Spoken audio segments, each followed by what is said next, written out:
बिस्मिल्लाहिर्रहमानिर्रहीम। अस्सलाम वालेकुम नाजरीन, मैं ज़ुबैर अली ख़ान हूँ। आप मेरा यूट्यूब चैनल देख रहे हैं। नाजरीन, 3 के प्लेटफॉर्म से आप तो मुलाकात होती रहती है, लेकिन अपने चैनल से भी मेरी कोशिश है कि रेगुलरली आपके साथ जो है वो मुलाकात होती रहे।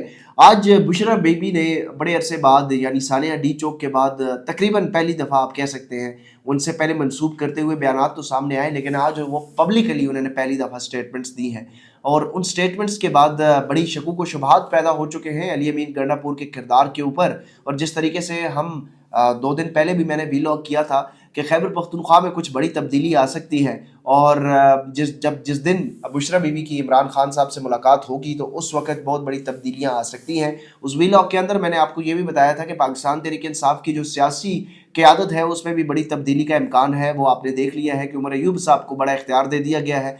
बैरिस्टर गौहर साहब से जो इख्तियारात थे वो वापस ले लिए गए हैं। चेयरमैन का जो ओहदा है उनसे वापस इसलिए भी नहीं लिया जा सकता कि वो टेक्निकल मामलात हैं। बुशरा बीबी ने जो बयान दिया है, पहले उस बयान की बात कर लेते हैं। उन्होंने कहा कि 26 नवंबर को रात 12 बजे तक वो डी चौक पर रहीं और वो तरह तनहा वहाँ पर खड़ी रहीं। किसी को मालूम नहीं था कि उनकी वो कौन सी गाड़ी में है। ये बड़ी इंपॉर्टेंट स्टेटमेंट है कि उन्होंने कहा कि किसी को मालूम नहीं था कि वो कौन सी गाड़ी में है। और फिर वो आगे चलकर कहती है कि वो मुझसे ज़बरदस्ती जो है वो डी चौक खाली करवा रहे थे, और जब मैं पीछे नहीं हटी तो मेरी गाड़ी के ऊपर फायरिंग करवाई गई।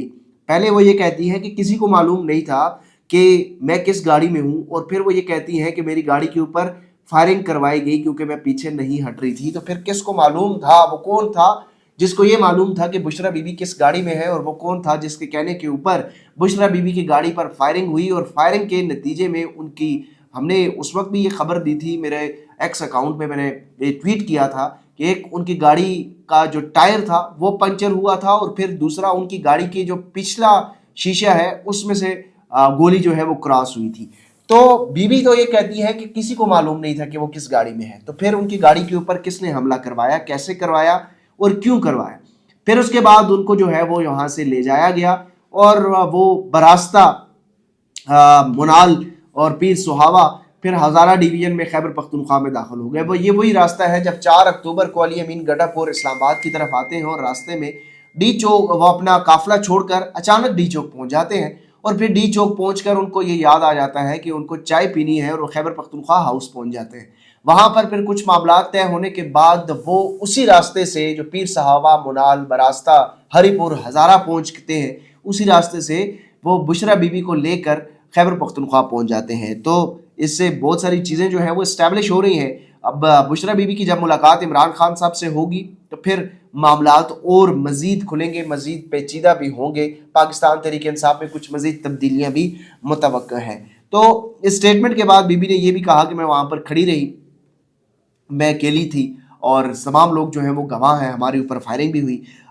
इसके साथ साथ कुछ और इतलात जो है वो ये भी ज़ेर गर्दिश कर रही हैं। हमने मुख्तलिफ जो हमारे ज़राए हैं उनसे मालूमात हासिल करने की कोशिश की है, और वो ये कहते हैं कि जो बीबी है, बीबी के बारे में अली अमीन गंडापुर साहब ये गारंटी देते हैं कि वो और मैं एक पेज पर हैं, आपने फ़िक्र नहीं करनी। बुशरा बीबी जब ये ज़ोर दे रही थी कि आपने डी चौक पहुँचना है, तो अली अमीन गंडापुर जो कि पहले से ये तैयार थे कि डी चौक किसी सूरत नहीं जाना, तो जब इस्टेब्लिशमेंट की तरफ से ज़्यादा दबाव डाला गया और कहा गया कि मोहसिन नकवी और बैरिस्टर सैफ की एक तरह की स्टेटमेंट आई कि बुशरा बीबी जो है वो तमाम मामलात को ख़राब कर रही हैं, तो उस दौरान अली अमीन गंडापुर ने वहाँ पर ये यकीन दहानी करवाई कि आप फिक्र ना करें, बीबी और मैं एक पेज पर हैं। तो ये एक पेज कब तक रहता है, इसका इंतज़ार आपको तब तक करना पड़ेगा जब तक बुशरा बीबी और इमरान खान की मुलाकात नहीं हो जाती, क्योंकि बहुत सारी चीज़ें तब्दील होने वाली है, ये मैं बार बार आपको कह रहा हूँ। इसके साथ साथ कुछ कैंपेन जो है उसकी बात कर लेते हैं। जो मिलिट्री इस्टेब्लिशमेंट की फ़ौजी कंपनीज़ हैं, जो अस्करी सीमेंट की तरह और फ़ौजी दलिए के हवाले से जिस तरीके से बातचीत हो रही है, तो बहुत सारे डफर्स लोग हैं जो पाकिस्तान टेलीविज़न के ऊपर बैठ कर भी ये बात कर रहे हैं कि उनको फ़ौजी दलिया जो है उनके बच्चा मुतालबा कर रहा है कि नहीं पापा, हमने तो फ़ौजी दलिया ही खाना है। तो पीटीवी के ऊपर भी अगर जो लोग कोई सोशल मीडिया नहीं देखते, इलेक्ट्रॉनिक मीडिया नहीं देखते, जिनको सिर्फ एक्सेस पाकिस्तान टेलीविज़न की है, मेरा नहीं ख्याल कि पाकिस्तान को कोई एक हिस्सा अब ऐसा रहा होगा जो जहाँ पर सोशल मीडिया की एक्सेस नहीं होगी, लेकिन चले वो 1-2% जो हिस्सा है पाकिस्तान का, वहाँ तक भी उन्होंने ये बात पहुँचा दी है کہ سوشل میڈیا کے اوپر اس وقت پاکستان میں جو فوجی کمپنیوں کی مصنوعات ہیں ان کا بائیکاٹ چل رہا ہے. تو یہ بات وہاں تک پہنچا دی گئی ہے. تو وہ کہتے ہیں کہ ناداں دوست سے دانا دشمن جو ہے وہ بہتر رہتا ہے. تو یہ ڈفرز ہیں اور ان کے آگے جو ساتھی ہیں جو انہوں نے اپنے ماؤتھ پیسز لگائے گئے ہیں وہ بھی ڈفرز ہیں. ان کو بھی یہ سمجھ نہیں آ رہی کہ اس وقت کرنا کیا ہے اور یہ کیوں یہ بات پاکستان ٹیلی ویژن تک پہنچ چکی ہے. اس کی وجہ یہ ہے کہ جو 26 نومبر کو گولیوں سے پورے قوم کو تکلیف ہوئی ہے اس سے کئی زیادہ تکلیف اس وقت وہ عسکری مصنوعات کے بائیکاٹ مہم سے ہو رہی ہے. گولیوں سے زیادہ تکلیف جو ہے اس بائیکاٹ مہم سے ہو رہی ہے. اسی لیے مختلف بیانیے بنائے جا رہے ہیں. ہم نے کل 3 کے پلیٹ فارم سے بھی یہ خبر دی تھی کہ آپ کو نظر آئے گا سوشل میڈیا کے اوپر بھی, اور پھر اگلے دن آپ نے دیکھ لیا کہ پاکستان ٹیلی ویژن کے اوپر یہ نظر آیا کہ نہیں ہمیں کوئی فرق نہیں پڑتا اس بائیکاٹ مہم کا, لیکن فرق پڑ رہا ہے. میں آپ کو یہ باوثوق ذرائع سے یہ بتا رہا ہوں کہ فرق پڑ رہا ہے اور ٹھیک ٹھاک پڑ رہا ہے. اور یہ بائیکاٹ اگر جاری رہا تو یہ اس پریشر سے زیادہ ہوگا جو انٹرنیشنلی پریشر آنے والا ہے یا جو آ رہا ہے اور جو وہ فیل کر رہے ہیں, کیونکہ اکانومی ہی سب سے بڑی چیز ہے. دوسری فیصل واڈا کی ملاقات کے حوالے سے بہت ساری چہمگوئیاں چل رہی ہیں. بہت سارے لوگ جو ہیں یوٹیوبرز بھی, ولاگرز بھی, صحافی بھی یہ بات کر رہے ہیں کہ فیصل واڈا کوئی بڑا گریٹر گیم کا حصہ ہے اور اسی لیے وہ مولانا فضل الرحمان کے ساتھ ملاقات کرنے کے لیے گئے ہیں. اس سلسلے میں نے بھی کچھ اپنے لوگوں سے رابطے کیے اور پتہ لگایا کہ بنیادی طور پر بات کیا ہوئی ہے فیصل واڈا کی اور مولانا فضل الرحمان کی ملاقات کے اندر. تو مجھے یہ معلوم ہوا کہ فیصل واڈا نے جو پریس کانفرنس کی ہے مولانا فضل الرحمان سے ملاقات کے بعد, اس پریس کانفرنس کا کافی زیادہ حصہ جو ہے وہ جھوٹ پر مبنی ہے. ہمیشہ کی طرح وہ دروغ گوئی کرتے ہوئے آئے ہیں. جس طرح انہوں نے کہا کہ 1 on 1 ملاقات ہوئی ہے, حالانکہ یہ ملاقات جو ہے وہ 1 on 1 نہیں تھی. مولانا فضل الرحمان نے فیصل واڈا کے ساتھ کوئی 1 on 1 ملاقات نہیں کی. دوسرا, اس ملاقات کے اندر کوئی سنجیدہ گفتگو ہوئی نہیں ہے.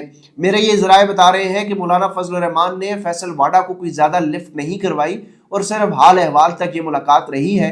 فیصل واڈا یہ کوشش کر رہے ہیں کہ یہ نظام جو اب لپیٹنے جانے والا ہے, کیونکہ یہ جو شہباز شریف کی حکومت ہے آج نہیں تو کل, 6 مہینے بعد نہیں تو سال بعد نہیں تو 1.5 سال بعد, یہ حکومت تو زیادہ دیر چلنی نہیں ہے. تو فیصل واڈا کو بھی یہ اس چیز کا اندازہ ہے.